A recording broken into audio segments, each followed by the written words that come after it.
আমি তারেক রহমান সশ্রদ্ধ চিত্তে তাহা প্রধানমন্ত্রী রূপে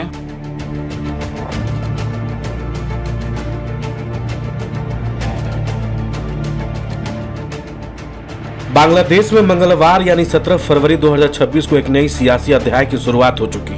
17 साल के लंबे निर्वासन और कड़े संघर्ष के बाद तारिक रहमान ने बांग्लादेश के 11वें प्रधानमंत्री के रूप में पद और गोपनीयता की शपथ ली। बंगा भवन यानी राष्ट्रपति भवन में आयोजित इस भव्य समारोह में राष्ट्रपति मोहम्मद शहाबुद्दीन ने नई कैबिनेट को शपथ दिलाई। नई सरकार और उसके कैबिनेट मिनिस्टर के लिए बांग्लादेश की तबाह हो चुकी अर्थव्यवस्था और भारत के साथ बिगड़ते रिश्ते संभालना सबसे बड़ी जिम्मेदारी होगी और इसके लिए विदेश मंत्री, गृह मंत्री और वाणिज्य मंत्री सबसे अहम पद होंगे।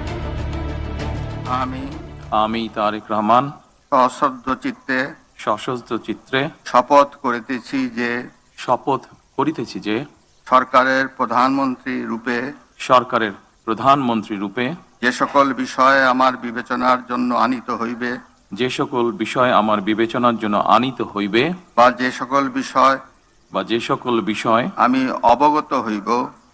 অবগত হইব তাহা প্রধানমন্ত্রী রূপে যথাযথভাবে। दरअसल बांग्लादेश में मंगलवार को ऐतिहासिक बदलाव के साथ तारिक रहमान ने देश के नए प्रधानमंत्री के तौर पर शपथ ली। अब बांग्लादेश की कमान बांग्लादेश नेशनल पार्टी के अध्यक्ष और पूर्व प्रधानमंत्री स्वर्गीय खालिदा जिया के बेटे तारिक रहमान संभालेंगे। वह देश के 11वें प्रधानमंत्री बने। आम चुनाव में बम्पर जीत के साथ ही वह अंतरिम सरकार के प्रमुख मोहम्मद यूनिस की जगह इस पद को संभालेंगे। शपथ ग्रहण समारोह का आयोजन ढाका में संसद भवन के साउथ प्लाजा में शाम 4 बजे हुआ। उनको राष्ट्रपति मोहम्मद शहाबुद्दीन ने शपथ दिलाई। तारिक के साथ नई सरकार के मंत्रिमंडल को भी शपथ दिलाई गई। इस शपथ ग्रहण में दुनिया के अलग अलग देशों के नेता भेजा गया था। भारत से लोकसभा स्पीकर ओम बिरला और विदेश सचिव विक्रम मिश्री शामिल होने के लिए ढाका पहुंचे, जहां उनका गर्मजोशी के साथ स्वागत हुआ। इसके अलावा मलेशिया के पीएम, पाकिस्तान, मालदीव, तुर्की और श्रीलंका के प्रतिनिधि समारोह में मौजूद रहे। साथ ही चीन, सऊदी अरब, यूएई और ब्रुनेई को भी समारोह का आमंत्रण भेजा गया। अब लोगों के मन में सवाल उठ रहा है कि आखिर कौन है तारिक रहमान, कैसा है उनका राजनीतिक सफर और उनके सामने क्या है सबसे बड़ी चुनौतियां। दरअसल तारिक रहमान बांग्लादेश के पूर्व राष्ट्रपति जनरल जियाउर रहमान और 3 बार देश प्रधानमंत्री रही बेगम खालिदा जिया के सबसे बड़े बेटे। वह पिछले 17 साल से निर्वासन में लंदन में रह रहे थे और 25 दिसंबर 2025 को ढाका लौटे। देश लौटने के कुछ समय बाद बीमार चल रही खालिदा जिया का निधन हो गया और रहमान को बीएनपी का प्रमुख चुना गया। इसके पहले वो एक्टिंग चेयरमैन के तौर पर काम कर रहे थे।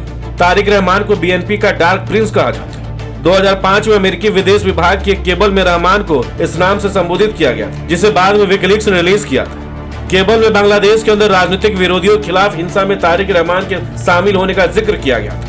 साल 2001 से 2006 तक बीएनपी और जमाते इस्लाम के गठबंधन वाली सरकार के दौरान खालिदा जिया प्रधानमंत्री थी, लेकिन असली बॉस रहमान को ही माना जाता। दरअसल रहमान उस समय हवा भवन से काम कर रहे थे, जिसे शैडो पीएमओ कहा जाता था। यह एक 2 मंजिला इमारत थी जिसमें एक विंड टनल था। अब रहमान एक बार फिर पूर्ण ताकत के साथ सत्ता में असल बॉस के रूप में लौट रहे हैं, तो कई लोगों को उस दौर के लौटने की आशंका सताने लगी। 2006 से 2008 का दौर हिंसक अशांति से भरा था। इसी दौरान एक केयरटेकर सरकार आई, जिसने मई 2007 में रहमान को गिरफ्तार कर लिया। तारिक रहमान को अलग अलग आरोपों में 17 महीने तक हिरासत में रखा गया। इस दौरान रहमान को टॉर्चर किए जाने की बात भी सामने आई। हाल ही में एक पूर्व आर्मी चीफ ने बांग्लादेश के इंटरनेशनल क्राइम ट्रिब्यूनल के सामने बयान में इसके बारे में जानकारी दी थी। उन्हें मनी लॉन्ड्रिंग समेत कई मामलों में दोषी ठहराया गया। हसीना की हत्या की साजिश के मामले में भी दोषी पाया गया। 2024 में छात्र विद्रोह में शेख हसीना के तख्ता पलट के बाद उनके खिलाफ फैसले पलट दिए गए। दरअसल बांग्लादेश की राजनीति में पिछले कई वर्षों से शेख हसीना और उनकी पार्टी अवामी लीग का दबदबा रहा। ऐसे में तारिक रहमान के नेतृत्व को एक बड़े बदलाव के तौर पर देखा जा रहा है। राजनीतिक विशेषज्ञ मानते हैं कि नई सरकार के सामने कई अहम सवाल हैं। क्या वे अर्थव्यवस्था को नई दिशा दे पाएंगे? क्या विदेश नीति में संतुलन बना पाएंगे? और क्या देश में राजनीतिक स्थिरता कायम रख पाएंगे? भारत और चीन जैसे क्षेत्रीय शक्तियों के साथ संबंधों को संतुलित रखना भी उनके लिए एक बड़ी परीक्षा होगी। फिलहाल बांग्लादेश की राजनीति एक नए अध्याय में प्रवेश कर चुकी है। क्या तारिक रहमान इस बदलाव को स्थायी बना पाएंगे? क्या वे देश को स्थिरता और विकास की नई राह पर ले जा पाएंगे? इन सवालों के जवाब आने वाले वक्त में ही पता चलेगा। फिलहाल इस खबर को लेकर आपकी क्या राय है, हमें कमेंट्स में जरूर बताएं। बहुत बहुत शुक्रिया।